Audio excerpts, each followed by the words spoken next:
Oi, amigos do canal Sueli Tamberi, Anjo que Guarda.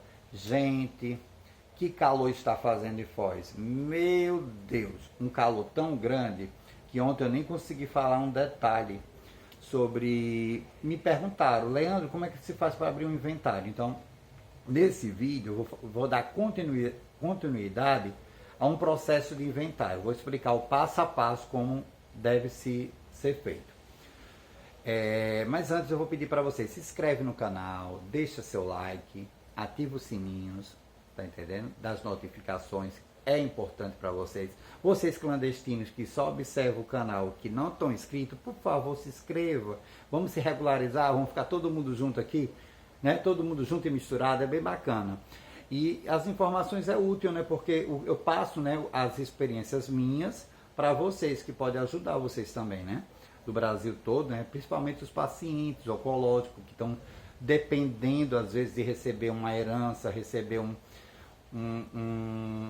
o que é de direito, né? Porque às vezes, mesmo a pessoa doente, tem pessoas oportunistas que não querem repassar o que é de direito de uma pessoa, né? Então a gente sabe de vários casos no Brasil de pais abandonados em hospitais, mães abandonadas, filhos que pegam o cartão, né, do benefício dos pais e gastam, né, para outros fins, né? Mulheres, né, que recebem benefício do governo por problemas mentais e não tem autocontrole de si, então às vezes elas moram sozinhas, ouvem vozes, tudo, e não tem um cuidador, não tem um acompanhante, né? É muito difícil, né, uma pessoa com problemas mentais morar sozinha, né? No meio dos animais, tudo, abandonada assim, né, lá em cima, né? Num quartinho abandonado. Eu entendo, eu me coloco no lugar das pessoas, porque nem todo mundo, né, consegue ter um filho presente. A minha mãe, graças a Deus, ela pode não ter dinheiro, mas ela tem um filho presente, que poucas mães têm isso, né? A gente para pensar, não tem não. Tem muita mulher que tem o dinheiro, e muitas mães que têm o dinheiro, têm a condição, mas não tem um filho presente, que lhe ame, né, por amor, sem ser por interesse, porque isso é difícil, viu? É muito difícil. No caso mesmo da minha mãe, ó, meus irmãos abandonaram mamãe em 2014. Eu cuido dela até hoje, sozinho. Aí eu paro para pensar. Ele só gostava quando tinha por dinheiro. E certa vez eu comentei com um deles, os dois já me comentaram em situações diferentes, que ela passava por isso. Eles diziam, mas ela não tem mais nada. Olha só o que eles diziam, ela não tem mais nada. Do tipo assim, ela não tem mais trabalho, não tem mais renda, não tem mais bens. Então eles descartaram a mãe, tá entendendo? Então, eu vejo muitas coisas acontecer dessa forma. E quando você está numa situação dessa, por exemplo, o meu pai faleceu em 2015. Só que o meu avô faleceu em 1982. Então, quando o meu avô faleceu, a casa do meu avô era para ter sido feita uma partilha de bens. O que é partilha de bens? Era para ter pego a casa do meu avô, ter aberto um inventário, a metade da casa fica para minha avó e a outra metade divide para os herdeiros. Por oportunismo de algumas pessoas e negligência também, optaram calar e ninguém quis abrir o inventário, alegando que ninguém fazia questão do imóvel. Só que não é assim que se faz, tá entendendo? Porque você abre o inventário, o juiz chama os herdeiros, cada um tem a sua parte, e se você abre mão da sua parte, você em juízo, em cartório, registrado, você assina um documento, né? Abrindo mão, né, daquele imóvel, né? Que no caso do meu pai, o imóvel seria a casa dos meus avós. Então o que é que acontece? Por sequência, o meu pai sempre ajudou os meus avós e simplesmente até ajudou a construir, né, a casa dos meus avós, porque precisava reformar, precisava fazer aquilo tudo. E vocês me perguntam, Leandro, mas como é que você diz que seu pai ajudou? Porque sou eu que depositava. Meus amigos em Maceió lembram das confusões que tinha na minha casa, porque minha mãe não achava certo os valores que meu pai depositava para Fortaleza, para uma reforma de uma casa. E minha mãe na época dizia, olha, já que você está colocando dinheiro na casa, no dia que os seus pais falecerem, eles não vão querer saber de você. Minha mãe já tinha cantado essa pedra lá atrás, sabe? Que a família ia usar de má fé. Mas o meu pai não fazia questão. A minha mãe nunca fez questão da casa. A minha mãe em si nunca fez questão da casa. Mas ela sempre comentava com o meu pai, olha, você não é incluído em nada, não conte, né, que a família vai lembrar de você não. Então, isso meu pai já sabia. Só que quando meu pai adoeceu, o meu pai precisou da família, né? Porque meu pai não era para ter ido para o Ceará, meu pai era para ter ido para o Sul. Mas a família no ouvido dele, venha Bebeto morar aqui. O meu pai foi e foi morar em Fortaleza. Quando chegou lá, o povo de olho no dinheiro que ele tinha recebido, eu não sei até hoje como o dinheiro do meu pai sumiu no Ceará. Sumiu de uma forma que ele estava vendendo disco no meio da rua. Lhe juro. Mas o que vem ao caso é o seguinte, o meu pai tinha parte, né, o direito de receber a herança, né, que era a parte dele da casa dos meus avós. Até porque o meu avô já tinha falecido, mas todo mundo calado, ninguém queria dar partilha de bem, ninguém queria fazer nada, aquela história toda. Então o que acontece? Eu fui muito agredido a vida toda pela família do meu pai. Até hoje eu sou muito agredido. Inclusive até por um parente que teve um relacionamento comigo por muitos anos. Entendeu? Tem um parente da família do meu pai que teve um relacionamento comigo que também me agredia. Mas isso não vem ao caso, por quê? Porque cada um dá aquilo, né, o que tem, né? Cada um é daquele jeito. A gente não pode, né? Tem pessoas que são debochadas, né? Irônicas. E eu não gosto de ironia e piada. Porque quando eu falo uma coisa, é daquele jeito. O que é de direito, é de direito. O meu pai ajudou a família dele toda. Meu pai ajudou a família dele toda. Deus sabe como meu pai ajudou. E se esses que estão me ouvindo disser que ele não fez isso, que Deus traga em resposta na sua saúde o que você diz do meu pai. Que meu pai nunca fez nada por vocês, porque vocês sabem que meu pai fez. Sabe, vocês não são loucos, vocês sabem que meu pai fez. Eu depositava, eu ajudava. Mas é porque meu pai era para ajudar um monte de gente não tinha condição. Então o que acontece? Quando meu pai adoeceu, que meu pai precisou da família, ele foi descartado. Descartado de uma forma tão humilhante, que quando eu estava com a minha mãe acamada com AVC em Fortaleza, eu recebi uma ligação do hospital dizendo que o meu pai ia falecer, que já eram as últimas horas de vida do meu pai. Eu não tinha carro, porque meu irmão já tinha levado o carro da minha mãe, levado todos os bens da minha mãe, meu irmão já tinha levado. Eu só fiquei com a cama, a televisão, um sofá. Até o cartão do benefício do meu pai, que era de um salário que pagava o aluguel da casa que a gente morava, o meu irmão levou. Para vocês terem ideia o que é que minha mãe passou. Minha mãe com AVC, acamada, meu irmão ficou com o cartão que pagava o aluguel, ele pegou e levou, porque ele disse, não, quem vai cuidar do meu pai sou eu, então vocês não vão ficar com nada. O meu irmão Rodrigo abandonou minha mãe. Abandonou minha mãe. Sem nada, sem o aluguel, sem água, sem luz, sem comida, sem nada. Nunca ajudou em nada, meu irmão Rodrigo. Nunca. Nunca, nunca, nunca, nunca. Nunca. Nunca ajudou em nada. Aí o que é que acontece?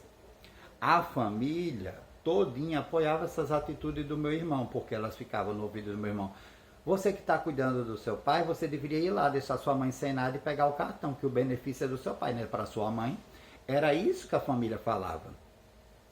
Eu ouvi falar que tinha uma mulher da vida que dentro do velório do meu pai chamou para uma mulher que trabalhava no INSS, perguntando para ela quem ia ficar recebendo a pensão do meu pai. Minha mãe não era uma puta como as demais. Claro que quem tinha que receber a pensão do meu pai era minha mãe. Que era ela que era casada, ela que era viúva. Então a família fez de tudo. Queriam até tirar a pensão da minha mãe para dar para outra pessoa. Até isso eles estavam questionando, ver se tinha possibilidades. Porque até isso aconteceu.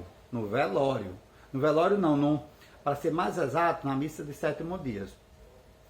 Então foi muito sofrimento. Então meu pai pediu ajuda, ele não tinha ajuda da família. O meu pai pediu tudo, tudo, tudo. Aí a família dizia, não, Bebeto, você nunca fez nada aqui em casa não, por telefone, com meu pai acamado, falando com a Lulu. Aí a Lulu dizia assim, não, não tem, você nunca ajudou aqui em casa não. Que conversa é essa, Bebeto, que você ajudou a construir aqui a casa? E ele, nos últimos dias da vida dele, falando com ela, ele disse para ela, por telefone, que ele ajudou a construir a casa dos pais dele. E a irmã, que tomou posse do imóvel, disse que ele não ajudou em nada. E ele, nos últimos dias de vida dele. Aí eu recebo a ligação do hospital me pedindo para ir para o hospital, se despedir do meu pai. Minha mãe gostaria de ir, mesmo acamada, ela gostaria de ir. Eu ligo para a família para perguntar se alguém ia lá se despedir do meu pai antes de morrer. Nenhuma irmã do meu pai, nenhum parente do meu pai disse que iria lá na cidade. Era mais ou menos quase 100 quilômetros de Fortaleza. Ninguém da família disse que iria visitar meu pai. Ninguém. Eu fiquei tão impressionado com aquela situação, eu disse, meu Deus, que povo é esse, né? Mas, papai faleceu. Só que o que acontece? Eu cuidando da minha mãe, nesse período, ia ter a missa de sétimo dia. Só que no dia do velório, a família todinha, o meu irmão, eu não sei o que é verdade, o que é mentira, ele disse que o prefeito de Guaramiranga tinha dado o velório do meu pai tudinho para ser realizado na cidade de Guaramiranga. Eu não sei o que é verdade, o que é mentira, porque eu não confio no meu irmão. Ele nunca foi uma pessoa séria, né? Nunca foi uma pessoa direita. Então, por ele ter já essa ficha que nunca foi uma pessoa séria e direita, e não era confiável, eu não confiei nessa história, mas foi o que ele disse. Mas, misteriosamente, o meu irmão bota o meu pai dentro de um caixão e manda da cidade de Aracoiaba para Fortaleza. E disse que não vinha para o velório, que estava muito abalado, que ia ficar no barzinho, que ele tem um bar. Né? Ele tem um bar, ele gosta de uns goró, né? Ele e a mulher dele são da turma do goró. Aí o que acontece? Foi para lá, para esse negócio. Não foi para a missa. Ficou no bar. Todo mundo me disse que ele estava bebendo no bar. Bebendo no bar e meu pai sendo velado. Aí eu liguei para a cidade perguntando se o povo sabia que meu pai estava nessa casa. O povo disse que nem banho de sol meu pai tomava. O meu pai estava num quartinho, largado, enrolado de fralda, sabe? Só recebia a comida quando alguém dava a ele. Ele chamou uma pessoa para dar comida para o meu pai, porque ele não queria ter essa coisa, né? Às vezes ele dava comida para o meu pai, mas ele não tinha essa vocação. E quando a mulher dele ia dar, imagina como é que ela dava, né? Então, o que acontece? Porque tem gente da cidade que disse que nunca viu meu pai tomar banho de sol, então eu fiquei perguntando, meu Deus, como é que fica essa situação, né? Não fica. Eu fiquei horrorizado. Aí teve o velório, eu recebo, o meu pai vem para Fortaleza, vai para o cemitério Parque da Paz, e no cemitério, no velório, a família se junta, e eu do lado do caixão, falando com meu pai e com a minha mãe, chorando pelaquela situação toda, de não poder ter ido se despedir do meu pai porque a gente não tinha transporte. A família chegava perto da gente e dizia, olha, a gente gastou R$4.500 para fazer esse velório. Foi R$4.500 para fazer esse velório. Toda hora passando na cara da minha mãe, olha, a gente gastou tudo. Aí eles fizeram santinho, botaram uma coroa de flores, botaram tudo. A gente não teve direito a nada. Eu e minha mãe não teve direito a um santinho do velório. Não teve direito a botar um nome na coroa de flores do nome da minha mãe, meu nome, né? Meus irmãos, por parte dele, né? Porque meu pai não tinha mais dinheiro, meus dois irmãos nem ligaram, nem foram pro velório, nenhum dos dois. Nem recebi ligação deles, né? Falei assim, só com um que morava fora na época em São Paulo. Disse, olha, seu pai morreu. Ah, tá, foi melhor para ele. Pronto. Foi o que ele disse, foi melhor para ele. Então aquela situação foi muito triste, mas tinha um amigo próximo da gente, da família, que acompanhou a gente no velório e ele viu toda essa cena acontecer do velório. Foi nosso amigo Robson, que ele acompanha, né, a gente há muitos anos e conhece bem, sabe a história do meu pai, sabe a história da família do meu pai e o que a gente passou com a família do meu pai, porque ele era um dos maiores profissionais de música, né, do Ceará, o Robson. E foi o Robson, né, que ficou atento olhando aquilo. Então o que acontece? Meu pai foi velado no Parque da Paz. Graças a Deus, eu agradeço até hoje o meu pai ter sido velado no Parque da Paz, mas eu falo já sobre isso. Né? Ele está sepultado no Parque da Paz, porque as pessoas nem sabem do melhor segredo que eu guardo. Então, o que acontece? Houve isso, né? Aí a minha mãe muito triste, voltamos para casa, uma prima me deu uma carona com a minha mãe, deixamos a gente em casa e pronto. A partir dali, eu disse assim, agora eu vou tentar ver se eu posso organizar a missa de sétimo dia. Mas nem a missa de sétimo dia eu pude organizar, porque a família queria na igreja que eles queriam, tudo. A gente não teve direito a nada. Aí eu me senti tão humilhado daquilo que eu não podia escolher nem a missa da igreja do meu pai com a minha mãe, porque quem foi casado com meu pai e minha mãe era minha mãe, não era a família deles.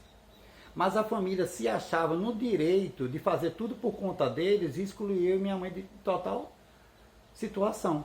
Mas aí Deus é tão generoso, Padre Reginaldo Manzotti ia fazer um show em Fortaleza. Uns 6 dias depois que meu pai faleceu, o Padre Reginaldo, a missa era de sétimo dia, mas com 6 dias que meu pai faleceu, o Padre Reginaldo ia fazer um show, né? Em Fortaleza, no PV, no bairro próximo onde minha avó morava, né? Onde meus avós já moravam. Aí eu disse, nossa, que presente de Deus. Aí eu liguei para a equipe de produção, como eu já falei, né? Muitos anos trabalhando com os maiores shows e eventos de Fortaleza, isso foi muito fácil. Entrei em contato com a produção, com o meu know-how de trabalho na área de arte e cultura de Fortaleza, consegui as credenciais e fui até o encontro com o Padre Reginaldo Manzotti. Levei minha mãe teve uma conversa particular com o padre numa sala antes do evento do padre no PV, né? No ginásio do Presidente Vargas. E na hora que o padre estava celebrando a missa, que ele chama as pessoas para fazer um testemunho da fé, minha mãe era uma das convidadas. Eu mandei fazer um banner gigante para levar para esse evento.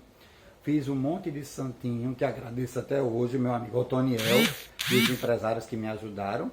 Fizemos um banner, fizemos santinho, os amigos do meu pai, todos eles ali na região do Montese, todo mundo sabia. Fiz cartaz para colar nos postes tudinho, para divulgar que ia ter a missa de sétimo dia. Botei nos programas de rádio, uma homenagem para o meu pai, nos programas de rádio de cantores antigos. Liguei para todo mundo. Liguei para todo mundo de imprensa, botei nota, botei tudo. Aí na hora que a gente sobe no palco com o Padre Reginaldo Manzotti, aí eu disse pro padre, padre, porque no velório do meu pai, a família do meu pai não deixou a gente ter direito nem botar uma flor no caixão. Só pegaram uma florzinha velha assim, esquece ali, não sei o que, mas não estavam nem querendo olhar pra gente. Mas a gente foi tão humilhado no velório, que nesse dia a gente contou tudo que a gente passou com a família do meu pai. Eu e minha mãe contamos para mais de 20 pessoas dentro do ginásio Presidente Vargas. Como foi os últimos dias de vida do meu pai e o que é que a gente estava passando. Aí o padre abençoou minha mãe, me abençoou o banner, né? Eu pedi uma palavra, né, em homenagem do meu pai, né? O padre fez uma homenagem, o Padre Reginaldo fez uma homenagem ao meu pai nesse dia, que eu fiquei muito emocionado. Mais de 20 mil pessoas, né? Quando a gente saiu do evento, o povo nos abraçando, o povo chorando, emocionado com a história, os relatos meus e de minha mãe, que não foi fácil, né? Porque minha mãe não teve uma filha mulher, porque eu sou um filho gay que eu não vou prestar, porque a família do meu pai sempre dizia que só quem prestava era as filhas mulher, porque eles tinham uma visão de filha mulher que era para arrumar dotes, né? E eu acho isso muito feio, né? Mas a minha mãe me ensinou, né, ser gente, tanto que eu estou aqui ao lado da minha mãe até hoje. Então a família toda fez muito mal a mim. Sofri dizendo que eu não era filho do meu pai, sofri que eles diziam que a minha mãe era uma prostituta, era uma quenga, sofri porque disseram que minha mãe nunca trabalhou. Como é que eles podem falar se eles não conhecem a pessoa? Não pode. Até hoje até meu irmão recentemente ligou para mim e disse que eu nunca trabalhei. É um povo meio doente mental. Só eles que acreditam nisso. Porque as pessoas com quem eu trabalhei têm como provar todos os trabalhos que eu já fiz. É uma pessoa desequilibrada, tá entendendo? Você disser assim, olha, eu não gosto do Leandro, show. Mas dizer que eu nunca trabalhei, que eu era um vagabundo, ai, dá licença. Se foi meu trabalho que me levou para a Europa, as minhas custas, não foi custo de pai e de mãe, não, foi as minhas custas. Minha mãe tem o maior orgulho de mim. Tanto que é ela que me fez abrir esse canal no YouTube, os 2 canais. Para falar a verdade, eu tenho até mais canais, mas os outros eu só vou anunciar quando eles estiverem bombando. Tá entendendo? Então as pessoas não têm noção disso, entendeu? Mas a gente fica pensando assim, meu Deus, até que ponto o ser humano chega, né? Então o que acontece? Saímos do evento do padre Reginaldo Manzotti e se direcionamos para casa. Aí no outro dia era a missa de 7º dia. Aí eu peguei o banner abençoado pelo padre Reginaldo Manzotti, botei em frente à igreja de Nossa Senhora de Nazaré, lá no Montes, na paróquia, e fiquei com o santinho, fiz uma camiseta linda, né, com a foto do banner para mim, uma para minha mãe, e fomos para a missa. Aí a família, né, tosca, olhando pro banner, ai, quem mandou fazer? Ai, eu quero isso. Eu fiz um santinho melhor, fiz um banner melhor, fiz uma homenagem pro meu pai melhor do que a família. Melhor do que uma panelinha de gente querendo me humilhar, foi eu ter pedido uma palavra de carinho e conforto para minha mãe e para o meu pai, onde ele estiver, através do padre Reginaldo Manzotti. Tanto ficamos amigos do padre Reginaldo, que a gente teve com o padre Reginaldo 4 vezes seguidas após a morte do meu pai. Sempre em Fortaleza, conversando com ele, ele teve aqui agora recentemente, aqui do lado da minha casa, no Gramadão. Olha aí, para vocês que pensam que eu não podia filmar, porque o YouTube não deixa que a gente bote música. Mas digita aí, Gramadão, Padre Reginaldo Manzotti, aqui do lado da minha casa, olha aí. Se o Padre Reginaldo fez um show lindo, e o cantor Daniel, do lado da minha casa aqui. Do lado, no nosso Natal de Luz. Deus é tão bom que até isso a gente conseguiu. Então o que acontece? Passamos por toda essa humilhação, que foi humilhação, viu? A família do meu pai ligava dia e noite para minha casa, queria que minha mãe aceitasse a amante do meu pai, queria que a gente aceitasse os filhos fora do casamento do meu pai dentro de casa. Menina, era um inferno. Infernizaram tanto a minha mãe que minha mãe teve um AVC hemorrágico, um tumor cerebral, 2 AVC isquêmico, aneurisma cerebral, fratura no ombro, pedra na vesícula, né? Aí depois veio hérnia, artrose, câncer de mama de novo. Aí mandaram uma mensagem para mim, teve uma mulher da vida que mandou uma mensagem uma vez para mim pela internet dizendo assim, e esse câncer não termina não tem cura não? A mulher tão ignorante, a cara de bulldog, que ela me perguntava se o câncer da minha mãe não terminava. A mulher com a cara de fofão, o nhonho ficava, se você acha que você tem direito para ficar com imóvel, o nhonho ficava toda hora. Se você acha que tem direito, vá atrás. Se você acha que tem direito, vai atrás. O nhonho. Aí eu disse, tá bom, nhonho, eu vou atrás, nhonho. Aí a Lulu, né, dizia assim, você for atrás do imóvel dos seus avós, eu derrubo tudinho. Aí eu fui falar, aí agora vem a parte melhor. Antes de falecer, que faleceu agora, o ano passado, faleceu meu grande amigo, seu Nilton Padilha. Elas nem sabem, acho, quem é Nilton Padilha, mas eu vou explicar para ela quem é Nilton Padilha. O melhor advogado do Ceará, advogado do cantor Fagner, cantor, um grande cantor, todos os CDs e as músicas que o seu Nilton divulgava, quem produzia foi eu, ele fez o CD e quem fazia a produção do CD dele, que ele mandava para a rádio, para o Brasil todo, quem fazia esse CD sou eu, tá entendendo? Que ele me encomendava. Vários gramofones, rádios antigos, peças de museu. Eu, por muitos e muitos anos, eu trabalhei com o seu Nilton Padilha, de 2014, desde que a mamãe adoeceu, para cá, ele sempre, até um ano passado, antes dele falecer, antes de eu vir para Foz, eu estava com o seu Nilton Padilha. Até na última semana, antes de eu vir para Foz, eu estava com o seu Nilton Padilha. Que eu dizendo a ele que eu ia fazer o tratamento de minha mãe aqui. Ele tinha ido para Londres buscar, ele até na pandemia foi buscar a filha dele em Londres, que Londres estava fechada, ele não podia trazer a filha de Londres para cá. Então, o que acontece? Foi o seu Nilton que me ajudou muito com essas coisas do inventário, porque ele era um advogado importante, conversei várias vezes com ele sobre isso. E para quem não sabe, agora a melhor parte, que a Lulu não sabe, a cara de bulldog não sabe. Sabe o que acontece? o seu Nilton Padilha é o presidente e praticamente o dono do Parque da Paz. Aí ele disse, sente ali fora e vamos pegar a certidão de óbito. Vamos ver lá os documentos de óbito dos seus avós, que eu fui pedir para o seu Nilton Padilha as informações. Aí ele disse, sente lá fora e converse com as meninas e mande ver. Você tem os dados do seu pai? Eu digo, tenho os dados do meu pai. Pelo seu pai a gente acha seus avós, que meus avós estão enterrados no mesmo lugar. Aí até comentei, seu Nilton, até hoje meu pai não tem uma placa de identificação, ele é enterrado como indigente, sem placa. Ele, e acho que a minha avó também não tem. Aí ele disse, é mesmo, se é. Aí para fazer exumação tem que falar com a família, não sei o que, aquela coisa toda, né? Aí eu disse, não vou fazer a exumação do meu pai agora, porque eu pretendo fazer também a exumação do meu pai para fazer o teste de DNA, porque a família dizia que eu não era filho do meu pai. Né? Muitas pessoas conhecem essa história lá na loja do meu pai, que o meu pai contava que as irmãs dele ficavam no ouvido dele, inventando histórias sobre a minha mãe para dizer que eu não era filho do meu pai, que a minha mãe naquela época tinha um outro homem, que tinha não sei o quê. Então essas coisas ofensivas é o que me fez abrir um inventário. Tá me entendendo? E foi seu Nilton Padilha que me orientou, eu contei tudo pro seu Nilton Padilha. E eu estava sempre no escritório dele ali no Del Passeio. Para quem não sabe, o seu Nilton Padilha tem dois escritórios. Tem um outro escritório que ele inaugurou antes de eu vir. Antes da pandemia, ele inaugurou um ao lado do escritório dele da advocacia.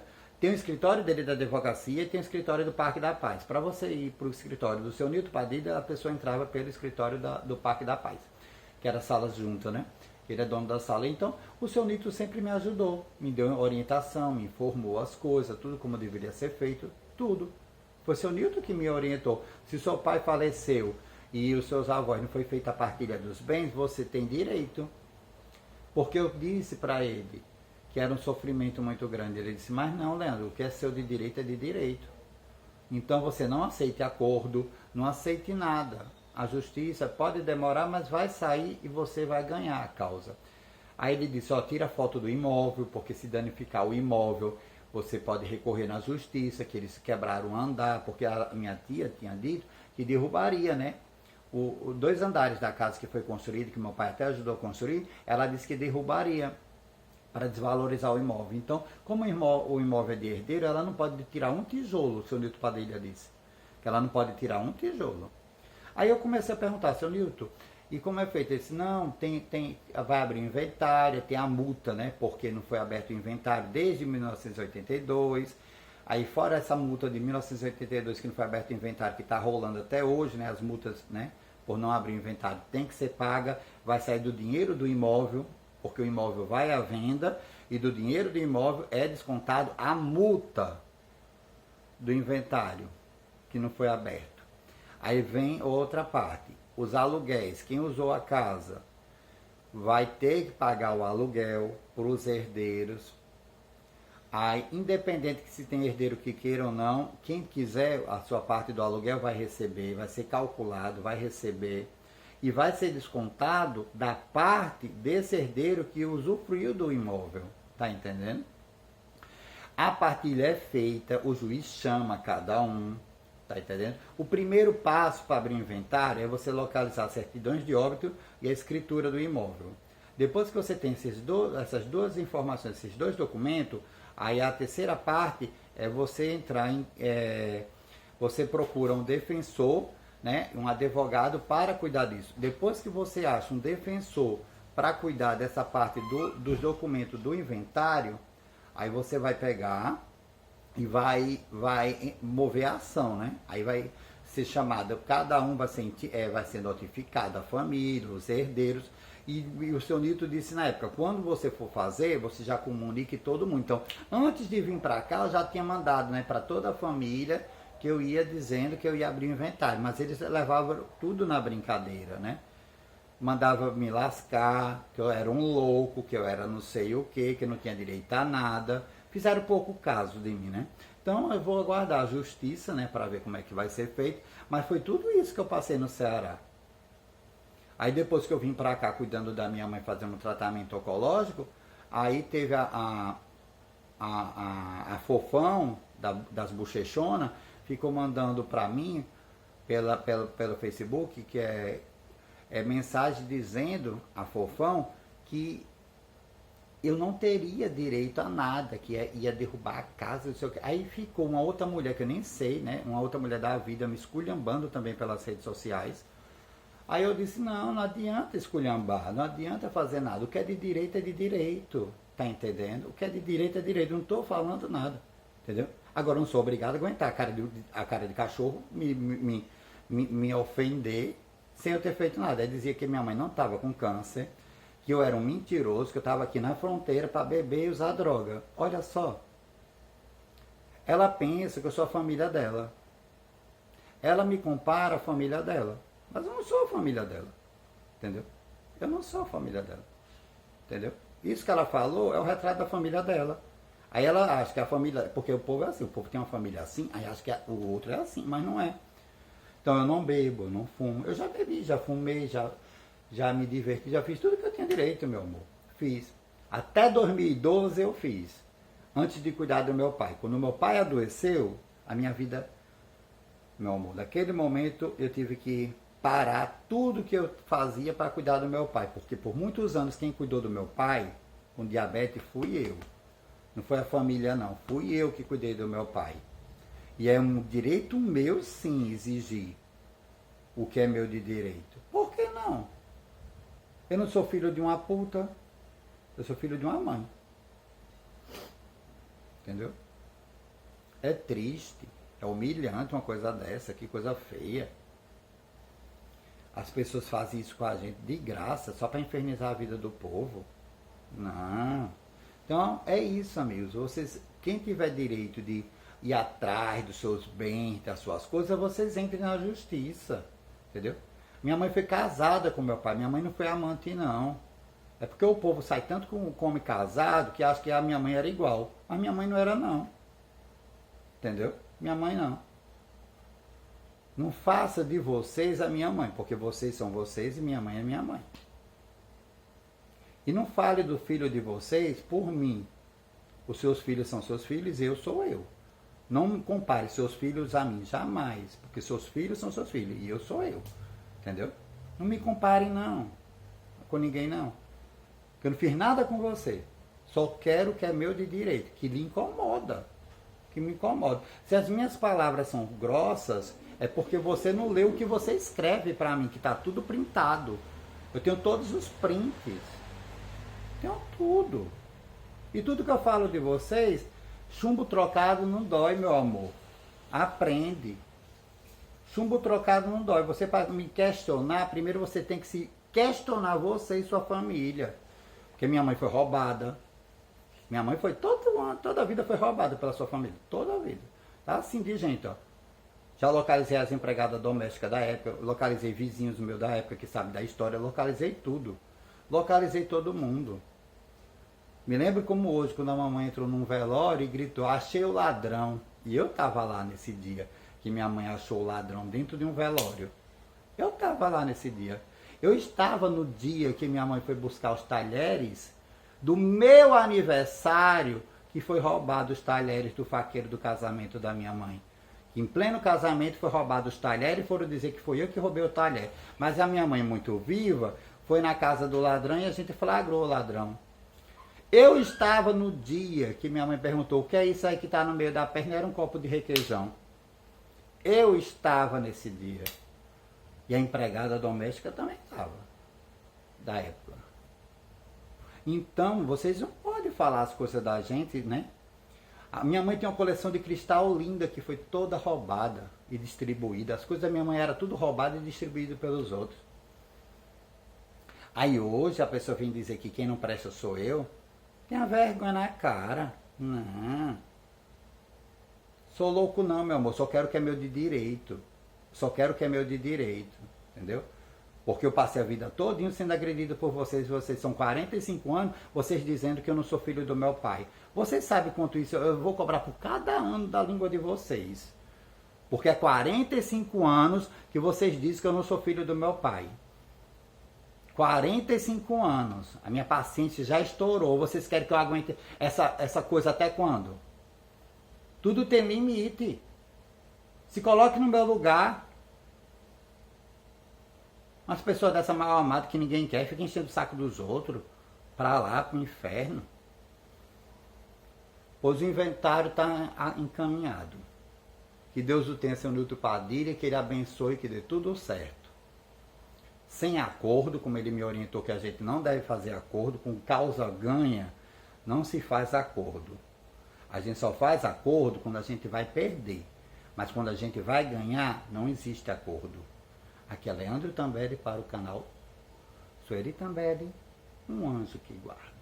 E me segue lá no Nós em Foz, é um canal tão bacana. Tem tanta coisa legal, o canal está crescendo. Hoje estamos chegando a 29 mil visualizações. E esse canal aqui já está batendo 15 mil.